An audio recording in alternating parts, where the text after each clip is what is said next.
Rangi solid state ki anishuba rangi anishuba solid state ki second part oina koina ngang kari leina kare types of solid crystalline solid haiba maga amorphous solid haiba maga leina kare adugi matungda hojikshina types of crystalline solid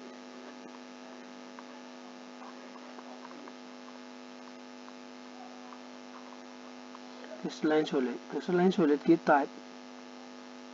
Sina solid state ki second part crystalline solid tai koina makan mari thuna khaidokani ko kari kari no haibado ai sida irake ai ni to ithe poche differentiate ki mong dani idoise first ionic solid abam darani second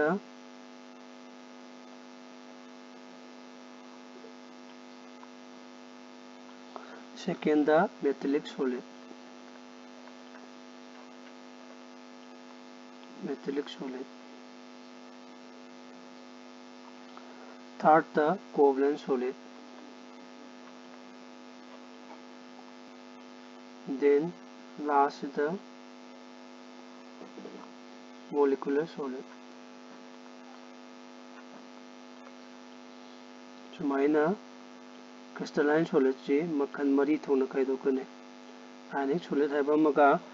metallic solid haiba maga covalent solid haiba maga sida main difference si kaino yengsi ko main difference idoise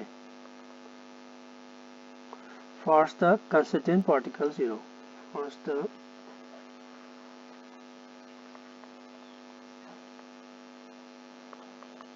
constituent particles constituent particles is the ionic solid ki oina constituent particles se ions hoidoiba maybe cation oiba yai anion oiba yai metallic solid ki oina metal atom oidoiba constituent particles covalent solid tana non metal atom oidoiba non metal atom aduga Chigi molecular solid tana molecules point number 2 the force of attraction force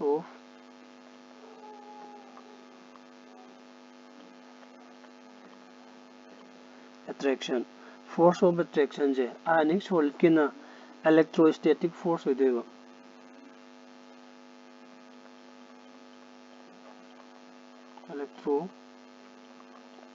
electrostatic force sibu kai ka goi koina ionic bond han juko uni ko electrostatic force aduga metallic solid kina force of attraction je between particles ni ko sina hedeba metallic bond hoideba metallic bond covalent solid tana covalent bond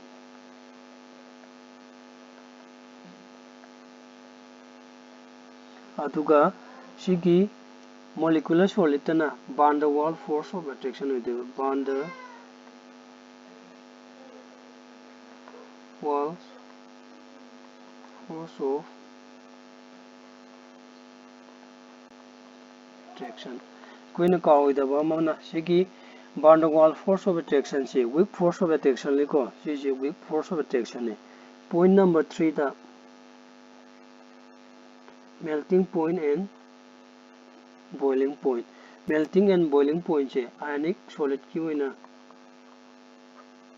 high oirani ko aduga sigi metallic solid tasu high oigani example oina ko iron yengo iron gi melting point am high oigani ko next covalent solid tadi very high oideba example oina habda ko graphite kumba graphite nate diamond ko diamond gi magi melting point yam high ogani ko diamond je koina kamai khane hardest substance non substance hai khangnabani aduga molecular solid tadi magi van der Waals force of attraction laiba maramna very low oirane adagi conductance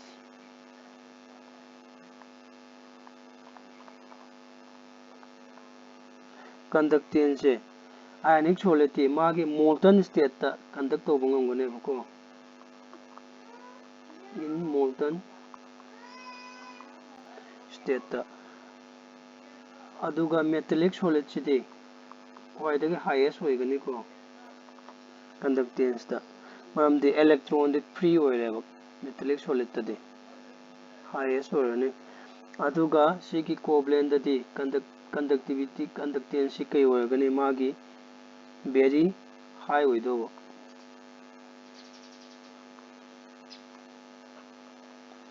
very high sorry very high oiro ko any is conductance tani awdi low oidoiba maramdi ai ngasai example pi diamond haido diamond ji conduct to ngambro laite ko ona low oigadaba shisu molecular solution kai orani low orani ko aduga last wena